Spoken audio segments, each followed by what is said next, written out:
Becoming a licensed beauty professional, that's a path to empowerment for millions of people. But what if the very system designed to launch those careers was actually setting students up for failure? So today, let's dig into a hidden flaw in vocational education and a surprisingly simple plan to fix it. Okay, just imagine this for a second. You're all fired up to start a new career, right? Something hands-on, something that robots can't easily take away. You're ready to learn a real skill and maybe even build your own business. But what if the price of admission wasn't just the tuition? What if it came with this massive weight designed to hold you back before you even get started? Well, for thousands of aspiring cosmetologists, nail technicians, and estheticians, that debt anchor, it's not a what if. It is very, very real. But listen, this isn't just a downer story about a broken system. No, it's about a solution, a model that is completely and totally flipping the script. All right, so first things first, let's get to know the villain of this piece, the traditional beauty school trap. This is the system that forges that heavy debt anchor we were just talking about. And here's the number that makes it all real. On average, if you graduate from one of these traditional federally funded schools, they're often called Title IV schools, you're walking out the door with somewhere between $7,000 and $10,000 in student debt. I mean, that is a heck of a way to start a career where you've got to build your client list from zero. Yeah, the source material we're looking at calls this a debt anchor, and honestly, it's the perfect term. Because this isn't just a loan you pay back. It's an active force literally working against you from the moment you graduate through this thing they call a negative compound interest effect. It's basically designed to keep you from getting ahead. Okay, so check this out. This slide basically shows two completely different universes. On one side, you've got the traditional path, high tuition, a $10,000 debt load, and get this, a shockingly low completion rate. We're talking only 24 to 31% finish on time. And then you look at the Louisville Beauty Academy, or LBA model. It's the exact opposite. The tuition is way lower, it's pay as you go, so there's zero debt, and the completion rate, it's around 90%. So you gotta ask, right? How is that even possible? So, LBA's secret? It's not about finding some loophole. It's about deeply understanding the super complex world of state regulations. They're not breaking the rules, they're mastering them. Kind of like playing chess in a system where everyone else is playing checkers. Okay, so in Kentucky, for example, schools are dealing with this three-level system of authority.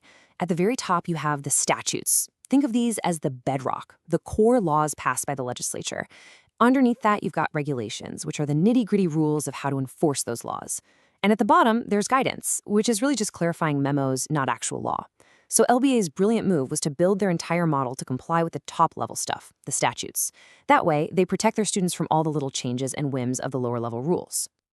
And get this, it's not just one set of rules, it's 3 different government agencies they have to deal with, 3 gatekeepers. You've got one for licensing and public health, another for how the school is run as a business, and a third one for academic standards. It's a maze.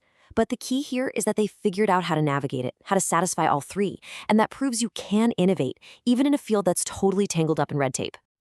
But, mastering the rules is just one part of the equation. The real secret sauce, the thing that makes it all click, is this radical educational idea they call humanization. It's this philosophy that you're not just teaching someone how to cut hair, you're building up the whole person. And this quote right here, this is the heart of the whole thing. The core idea is that education's #1 job has to be restoring a person's dignity. Think about that. Because for so many of their students, especially folks from refugee communities or who've been overlooked, the problem isn't a lack of talent, not at all. It's a lack of belief in themselves. And this approach, it just tackles that problem head on.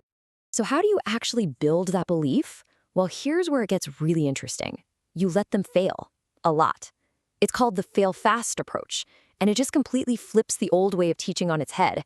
See, instead of studying for months and then taking a big, scary test, they get students doing hands-on work and taking little tests right away, early and often. And here's the key. Failure isn't some big, bad moral judgment. It's just data. It's a tool that shows you, hey, here's the specific thing you need to work on. And they use this cycle to do it, which is actually borrowed from the world of software development. It's really cool. Step 1 is the red phase. You just try something. You might fail, But that's the point. It just flags the gaps in your knowledge. Then comes the green phase. You go and do some really focused learning to fill in exactly that gap. And finally, the refactor phase. You take what you just learned and you try the task again. It's this amazing, empowering loop that builds real confidence with every single cycle. Okay, so we've got the clever regulatory navigation, and we've got this amazing human-centered philosophy. Now it's time for the final piece of the puzzle, the economic engine that makes this whole thing hum. They call it the double scoop model, which is a great name, and it is absolutely genius in its simplicity. So the first scoop is that low-cost, pay-as-you-go tuition we talked about. That's what gets rid of the debt. The second scoop? Getting students licensed and working fast, like way faster than traditional schools. And by getting out there and earning months before their peers, they get a massive head start on building their income and their career. And this is what it all leads to. I mean, this chart right here says everything you need to know. Look at that. The on-time completion rate for traditional schools, a pretty miserable 31%. And at LBA, it's 90%. That is just a night and day difference. It's the ultimate proof that when you take away that debt anchor and you get rid of those psychological barriers, students don't just succeed, they absolutely soar. All right, so it's crystal clear this model works wonders in Louisville, but here's the really exciting part. This isn't just about one school. It has the potential to be a blueprint for change everywhere. And what's cool is that the policy world is already starting to catch on.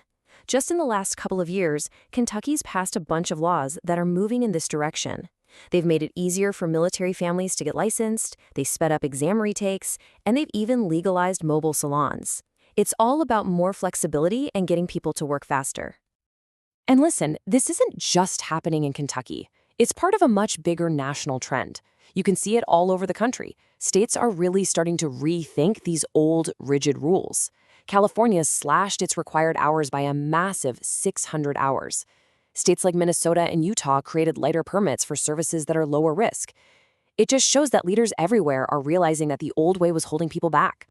And what this all does is it totally redefines what a school can even be. It's not just a classroom anymore.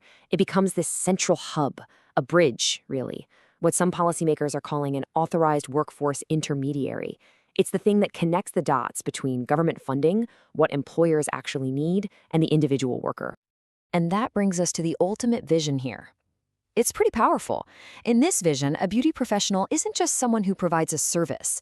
They become a symbol of an economy that has finally figured out how to lift people up and restore their dignity. An economy that creates real, tangible, debt-free paths for every single person who has the courage to say, yes, I can. And that really brings us to the big final question. We've seen how this incredible mix of regulatory smarts, a truly human-centered philosophy, and a brilliant economic model can completely transform beauty school. So the question for all of us is, where else could this work? What other industries, what other parts of our education system are just waiting for a similar transformation? What else could we fix if we just decided to put human dignity first?